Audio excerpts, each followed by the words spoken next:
एक समय की बात है, एक छोटे से गांव में हिलमिलाते पहाड़ियों के बीच अनंत नाम का एक बच्चा रहता था। अनंत को पेंटिंग करना बहुत पसंद था। उसका कमरा उसकी लाइवली चित्रों से सजा हुआ था, जिन्हें देखकर लगता था जैसे उसकी पेंट ब्रश के हर स्ट्रोक में जान है। अनंत, देखो, मैंने यह नया चित्र बनाया है।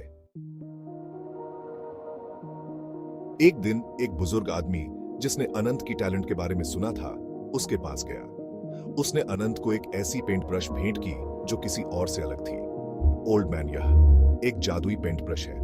जो भी तुम इसके साथ पेंट करोगे वो सचमुच में जीवित हो जाएगा। अनंत को अपनी आंखों पर विश्वास नहीं हो रहा था। एक्साइटेड होकर उसने पेंट ब्रश ली और उसकी मैजिक को टेस्ट करने का डिसाइड किया। अनंत, मैं एक तितली का चित्र बनाता हूं, देखते हैं क्या होता है। हल्के से स्ट्रोक में अनंत ने एक सुंदर तितली का चित्र बनाया। उसकी हैरानी की बात थी कि तितली चित्र से बाहर आ गई और उसके कमरे में उड़ने लगी। बटरफ्लाई, धन्यवाद अनंत, तुमने मुझे जीवन दिया। अनंत बहुत खुश था। उसने और भी पेंटिंग्स बनाई, एक खिलौना कुत्ता, एक शानदार किला और चारों ओर फैले हुए रेनबोज भी।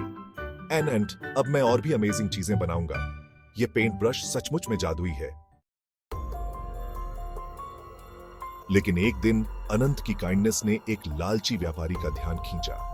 जादुई पेंट ब्रश के बारे में सुनकर व्यापारी ने अनंत से उसे मांगा, मर्चेंट, मुझे वह पेंट ब्रश दो। इसके साथ मैं गांव के किसी से भी अमीर बन जाऊंगा। अनंत ने मना कर दिया क्योंकि वह जानता था कि व्यापारी की इच्छाएं सेल्फिश थीं।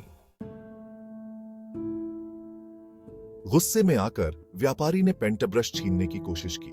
स्ट्रगल के बीच पेंट ब्रश अनंत के हाथ से फिसल गई और नदी में गिर गई। नहीं, मेरा पेंट ब्रश। अनंत का दिल टूट गया। जादुई पेंट ब्रश के बिना उसे डर था कि वह कभी भी फिर से यूनिक चीजें नहीं बना पाएगा। लेकिन फिर कुछ अलग ही हुआ। अगले दिन जब अनंत ने अपनी साधारण पेंट ब्रश उठाई तो उसने रियलाइज किया कि असली मैजिक तो उसके अंदर ही थी। शायद मैजिक मेरे अंदर ही है।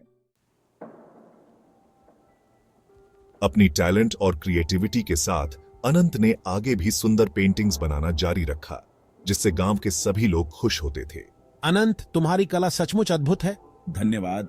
मैं बस अपनी इमेजिनेशन को रंगों में ढाल रहा हूं।